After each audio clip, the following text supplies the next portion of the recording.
All right, so what do you do when a project is behind schedule? This is one of the toughest questions to figure out, but it faces project managers on a day in and day out basis. I've certainly been in many, many projects that have become behind schedule and had to deal with the ensuing implications and difficulties, right?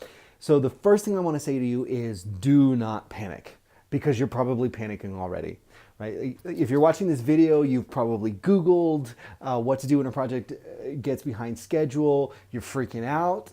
As a project manager, I understand myself. There is a ton of stress in this job, right? Like there is so much stress because your job may be on the line if a project doesn't work out. I know this isn't helping you not panic, but just listen, I promise it'll get better. Your job may be on the line if something doesn't work out with your project. You may lose a client or you may lose trust with a boss or your stakeholders. And what's worse, like some organization somewhere that's relying on this project being done may be worse off because it's not done on time. And so there's just this huge amount of stress that goes into this job. And then when something slips, it can engender a panic. So what I want to say, the first thing is I need you to just stop, pause, and take a deep breath. Okay? It's going to be okay. Unless you are project managing like a war, no one's dying, right? Okay, so there's going to be a way to figure this out. There's going to be a way through it, no matter what it is, and it's possible. So the worst thing you can do, though, is react based on an emotional state that feels panic. The best thing you can do is to respond from a stable ground, from not from a high emotional state, but from a state that understands and is open to a world of possibilities. Because when you're under a lot of stress, you know what happens? You get tunnel vision, right? And the world becomes really, really narrow. And here's what can often happen is when something goes wrong in a project, it's like the tendency is just double down. Okay, we're just going to work harder, and we're going to, and then what you end up doing is the same thing. Like whatever's not working, you end up doing that over and over again, and then the problem compounds. And the truth is, you usually can't see what's wrong unless you can step out of it for a minute. So that's the first thing you need to do. Don't panic. Take a breath. Step back a little bit, and allow yourself to have permission to think about this in a rational way as opposed to a highly emotional reactive way, okay? All right, so that's step number one. Now, step number two, what I want you to do is be as radically transparent with your stakeholders as you possibly, or actually not as you can, because that implies maybe you couldn't be transparent. You totally can, and I want you to be 100% transparent. And that is so hard to do. I know as a junior project manager, when I first started in this field, when something would go wrong on a project, my tendency would be, you know what, let's bury it. I'll figure out a way around it later. I'm going to not worry about it now. I'm just going to get the work done in front of us now. And you know what, if we work really hard, maybe we'll make up some of this lost time. And then we'll complete the project on time anyways. And I'm here to tell you that strategy never works. The truth is, if you adopt that strategy, and I'm speaking from experience because I've failed in projects this way many times, right? The truth is, if you go that route of the bury it, we'll make it up later route, what's going to happen is whatever problem that is causing you to be late in the first place, whether it's inaccurate estimations, whether it's a QA process that's bloated, whether it's unrealistic client expectations that keep getting thrown at you, whether it is you're laboring under some requirement that sales gave you that isn't realistic but that the client believes is, whatever the problem is, if you don't address it head on, it's only going to compound, right? So suppose you're in month 2 of this project, and it's supposed to be a 6-month project, and you're sitting in month 2 and you're going, yeah, you know what, this is going to take at least 7 months. Well, that means that in the 2 months that you have been working on the project, you've added a month. So what do you think is going to happen in the remaining 4 months of the project? out of the original 6 months, you're going to end up adding another 2 months, right? And so then in total, you'll be 50% later, because the project will take 9 months if you continue at that rate. So don't let the problem compound. Hit it, tackle it, and you've got to do it with transparency. And I give you some tips on how to have this conversation with stakeholders, which are a client or a boss. It's going to be a tough conversation, but guess what? Project management is really hard, and you don't always get it right. But what you're aiming for, like the long game in project management, is you want to become a person that's trusted and respected. You don't want to become somebody who people think just says what people want to hear. That is the worst thing as a project manager you can possibly be. That relegates you to the role of secretary, right? Okay, or order taker. You don't want to be that. You want to be the role of trusted advisor. And so in order to do that, sometimes you've got to break the cold, hard truth to people. And hopefully you're doing that on a weekly, maybe even a daily basis with your clients, so that there aren't any huge surprises, right? Hopefully you're not in the position where you're 2 months in and you realize that it's going to be a month late. Hopefully you're in the case where you're 1 month in and you realize you're going to be a week late. And that has to do with how you set up the project. That's a topic for a different video. But in this point, what I'm encouraging you to do is just have that honest conversation with your stakeholders. The way to do that is, it sounds something like this. Hey, Mr. or Miss Client, I've been keeping track of this project pretty closely, and I've noticed that we're actually off schedule. So it looks like we're about a week or maybe a month off schedule at this point. And in the same vein, you need to do two things. You need to give them an explanation for why. And then the second thing is you need to propose a solution. So on the why part, you need to have some narrative crafted, and it better be true. Don't make it up. That's the worst thing you can do. And I know that sometimes it feels like, oh, if I just say, well, so-and-so had a medical emergency, that'll explain everything, right? Don't do that. Say so-and-so wasn't able to make it to work today, or I wasn't able to get the hours I was hoping to get from so-and-so today, and I'm sorry, but that put us behind.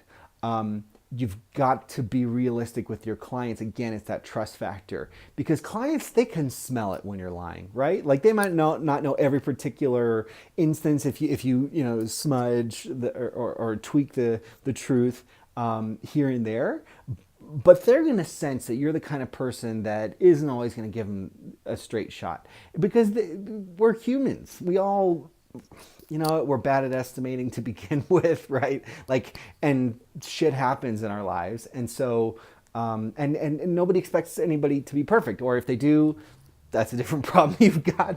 So you're better off just saying, hey, the reason that this project, that I've noticed that we're over by a week now is, and then probably you should have some responsibility to say, as a company, or even better to say, as a project manager, when I got this project, I wasn't clear enough on this requirement. And because I didn't clarify it a little more at the beginning, now when we're digging into it, we're understanding this is actually more complex than I thought. And that's the reason we're over. In addition to that, it would have been great if we clarified that in the sales process or whatever. But the point is to take some responsibility in that why, because that's ultimately going to engender, again, trust. And the long game of project management, it's about becoming that trusted advisor. So that's the second piece of this. Again, the first piece is, here's where we're at. We're going to be a week behind schedule. Second piece is, okay, here's why, looking back. And then the next piece is, going forward, here's the proposed solution. Now, when you're proposing a solution, there's three fundamental things that can be varied in order to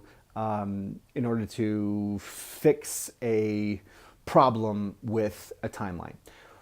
They're just the three sides of the project management triangle: scope, budget, and the timeline itself. So let's start with the timeline itself. That's the easiest.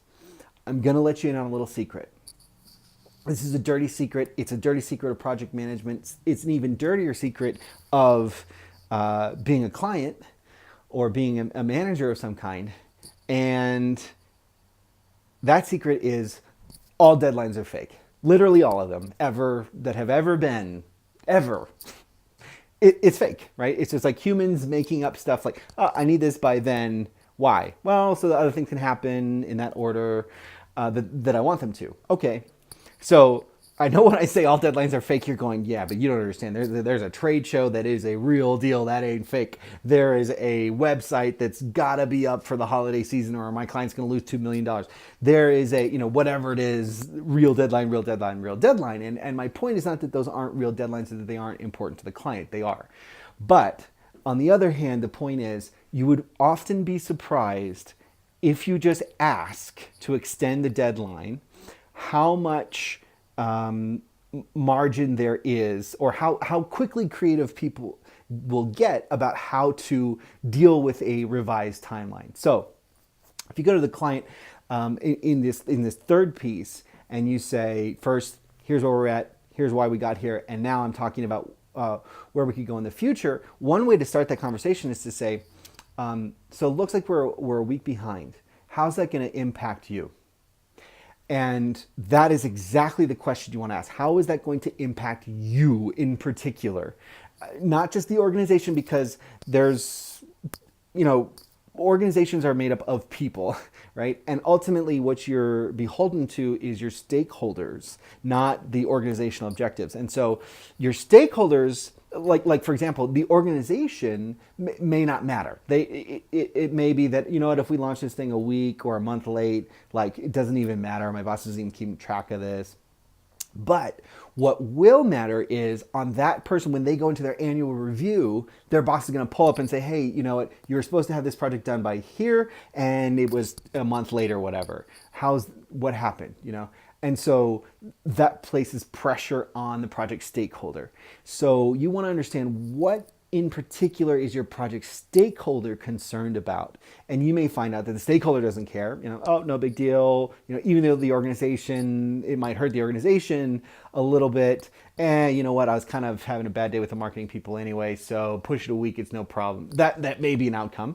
Or it may be, no, I can't do it. My job's on the line. We've got to hit it, right? So the first thing to do though is just to ask, because you may get an easy win there, which is, just go ahead and extend the timeline. Okay. So that's the first thing you can do along those three dimensions of project management is just see if the timeline can be extended, right? Okay. Second thing, and this is really the key here, is cutting scope. So let's imagine you're building a website that helps people understand how to shine their shoes. And you've got to produce whatever, like 10 videos and some content around that, and it's like a 5-page website, and that's supposed to be done in X many weeks, and you're not able to do it in that many weeks, right? So what you want to do in that case is, after you've done all the steps that I've said, is you want to then say, okay, here is my proposal for how we can still hit this deadline and get you what you're looking for. And this is where it goes deeper into project management, because if you really understand the heartbeat of a project, if you know why the client wants this project to be done, in particular if you know why this project stakeholder wants this project to be done, then you're in a better position to make a suggestion about how to cut scope. So if you understand that, okay, the shoe shining website exists so that somebody's boss can have this website up for Christmas, so that they can sell more shoes.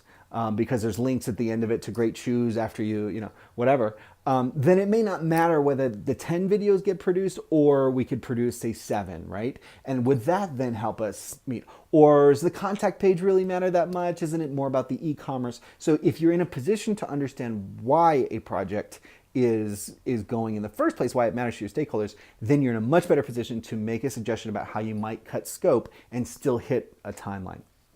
So that's the second dimension that you can vary, is that timeline. Now the third one is budget. And let me just say at the outset, this is the most difficult one to vary successfully in order to hit a timeline constraint. And here's why. One of the worst things you can do on a project when it gets behind is add more people to it. And it's counterintuitive because intuitively it feels like, like if you imagine like an army of people building like Lego houses, and they're producing 10 Lego houses per day. Each person produces one Lego house, and you have 10 people producing Lego houses, then you're gonna have 10 Lego houses a day. So you imagine, okay, so if we add, another 5 people, then we'll get 15 Lego houses a day. And that may be true if you're building Lego houses individually on your own, right? But as soon as you're creating a collective, collaborative endeavor, which is to say a creative pattern or a code pattern that has to be constructed in a way that each piece fits with the other, then what you end up is with a situation where if you add more people to that, they immediately have to suck up time from everybody else because they have to understand what the pattern is and then how to contribute to it. And then everybody else who's already been contributing to this project, whether it's creative or technical, they then have to assimilate what this person thinks about how it ought to be done. And they have to lead or guide that person towards the correct way that it should be done, or the way that whether or not it's even correct, just the way that everybody else has been doing it up until that point. And then the person who gets put on the project has to assimilate the particular nuances of that team. They have to deal with maybe new personalities or process nuance. I'll tell you, even at a digital agency where this was our jobs, was to do projects all the time. So programmers were used to working with each other, even in different configurations. Still, if you add somebody to a project, there's still little nuances. Oh, I got to get my local host set up. I got to get whatever. And it begins to suck resources out of your top producers and then funnel that time into somebody who's not going to be able to produce as quickly. So this is to say, I would advise against, like ceteris paribus, I would advise against at trying to add people to the project, which is to say add budget, basically, assuming you're doing a digital project. If you have to, you've got to advocate for the most senior producer you can find. When I say producer, I mean creator, developer, designer, whatever. Because if you put a junior person on that, the problems that I just explained are only exacerbated and it gets like 10 times worse, right? So don't go that route. If you've got to do it, at least try and get a senior on the project. But don't do it. So those are the 3 dimensions that you can vary. Now, there's 2 other pieces that we need to think about here when we're thinking about project management in general, which is we want to make sure that the client's happy and we want to make sure that what we're putting out is a quality product. So I'm going to take the quality piece first. One of the big dangers when you're getting behind in a project is that QA procedures, normal process, these things can start to be skirted. People start to cut corners if you put pressure on them and say, hey, we're behind deadline, right? And that ultimately leads to mistakes. And I've seen this happen on the creative side. I've seen this happen on the technical side. Doesn't matter. When you put people under pressure like that, when you put your team of creators under pressure, it creates resentment and it also creates mistakes. And so that's the worst thing you can do. And so part of my philosophy about what being a great project manager is about setting up the bases for those people to succeed. And fundamentally, developers and designers are creatives at heart. They want to create something that is like awesome, And so if you can set up the bases for them to do that, where they don't feel, they feel the appropriate amount of stress. Of course, you don't want them to feel like, oh, this is all, no responsibility, no accountability. It's not that. But you want to set up the bases for them so that they have a realistic ability to achieve the goals that you've set. And so the way to do that is to talk with the client or maybe even talk to the team and say, hey, I'm thinking about asking the client if we cut this bit of scope, does that feel like the right bit of scope to cut considering where we're at on schedule? But one way or another, try and cut the scope for them so that you're being a servant leader. Hey, I'm cutting back the scope so that you can keep going doing the awesome work that you're doing. And I don't want you to feel any change in the amount of pressure. I want you to just succeed, and I want you to build something awesome. So that's how, and that, by the way, if you do that consistently, that's how you win the hearts and minds of creators who are working with you. So that's on the quality front. And then on the happiness front, two aspects of that. One is the client happiness. Now, I will say, in the situation where you are having to come to a client and say, hey, we're behind timeline, it's not a fun situation. You may get yelled at, right? Like I've had those conversations with clients. So I just want you to accept right now, it may not be fun. And guess what? This is part of project management. It isn't always fun, right? Sometimes it's just hard. So that's part of the project, or part of the job. But I'm going to give you a couple of tips here on how to keep the client happiness high. So first thing is, again, in your project management practice, you need to be regularly updating clients so that they feel like you are bringing them in to see how the sausage is made. And then when something does go wrong, you want to alert them as soon as you possibly can, as soon as you know about it, right? So that over time you build this trust relationship where that client happiness is no longer dependent on this particular outcome of this project, but that over time, say over the course of 3, 4, 5 projects with a client or with a boss or stakeholder of some kind, that the client happiness depends on something deeper than that, which is, can I trust this person to take care of these affairs? And when the client sees you as somebody who is their advocate at your organization or their advocate on your team, then you've won them over. And so, of course, you never want to set up the dynamic so that it's us, me and the client versus this shitty team. You never want to set that dynamic. But you just want the client to feel like, hey, yeah, they get it. They understand why I'm doing this. They're trying to help me be successful. And they're letting me know as soon as they know anything that's going wrong, and they're proposing solutions, right? Now, that is going to keep them happy in the long run. Because the truth is, in any project, you're going to run into obstacles. And there's just no way you're always going to be able to meet every single expectation you set, even though you should damn well try, right? So again, you want to think through the long game there. And then the other thing I was going to say is when you do bring this to the client, you want to make sure that you bring a solution along with it. So it's, hey, here's what happened. Here's the path forward. And sometimes I've seen junior project managers, they tend to stop at, here's what happened, go, it sucks, I don't know what to do, right? And that's maybe not the worst, but this is not a great way to approach a client. Instead, if you're to engender or earn rather their trust, you want to come and say, hey, here's the problem, here's the path forward, I think, does this feel right to you? And that will keep the client happiness going. Now, you know what? It doesn't always keep the client happiness going. Sometimes that just may not work. Sometimes you may not even have to have this conversation if you're a true project manager and not an account manager. And your account manager has to have this difficult conversation.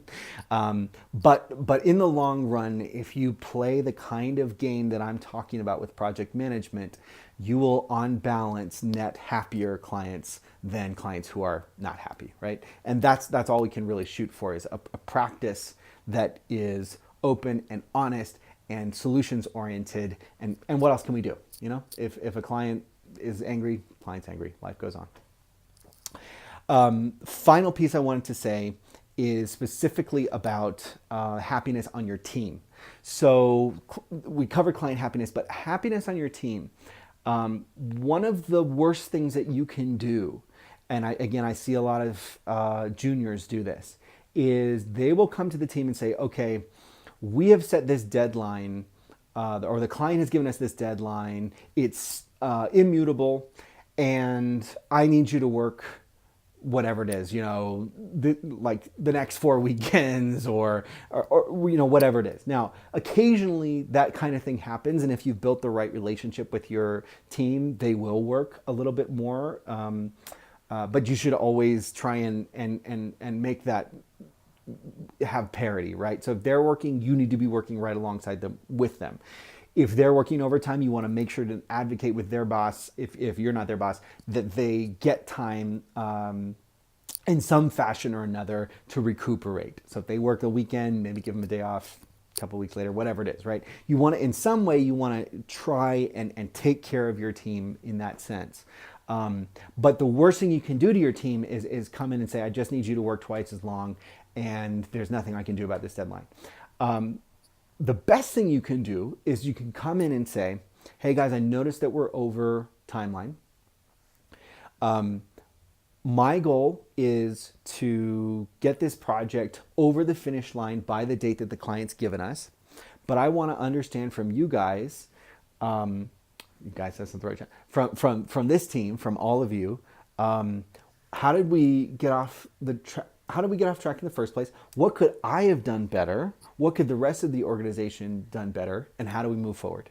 And if you have a conversation in that way, where you create a safe space for everybody to be able to make mistakes and not feel like they're going to be punished for that, or to admit to having made mistakes, then you're going to engender trust from that team, and they're not going to hate you.